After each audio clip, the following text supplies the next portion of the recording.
বাতাস, মিষ্টি রোদের শীতের শুভেচ্ছা বন্ধুরা। আশা করি সবাই ভালোই আছো। আমিও তোমাদের ভালোবাসায় ভালোই আছি।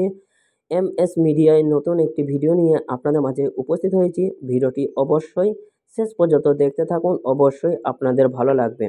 ভিডিওতে যে গাছটি দেখছেন, এই গাছটি আমাদের খুবই একটি পরিচিত গাছ। প্রাকৃতিক সৌন্দর্য একটি খুব সুন্দর একটি গাছ। এই গাছটি আমাদের গ্রাম অঞ্চলে নাম দিয়ে থাকে ঢলকুমড়ি, এবং যারা গ্রাম অঞ্চলে বাস করে অবশ্যই এই গাছটি চিনে থাকবেন। এবং এই সৌন্দর্য দেখো, কত সুন্দর একটি প্রাকৃতিক পরিবেশ, খুব সুন্দর লাগছে। এই গাছটি আস্তে আস্তে আমাদের কাছ থেকে দূরে সরে যাচ্ছে, দেখাই যায় না, খুবই কম, ক্বচিৎ কারণ দেখা যায়। এই গাছটি আগে খুব বেশি দেখা যেত খাল বিলের ধারে বা কোনো নদীর ধারে, খুব সুন্দর একটি প্রাকৃতিক সৌন্দর্য বা ফুল ফুটে রইতো। এখন দেখো ফুলগুলো কত সুন্দর লাগছে, ঠিক জবা ফুলের মতো, কিন্তু জবা ফুল নয়।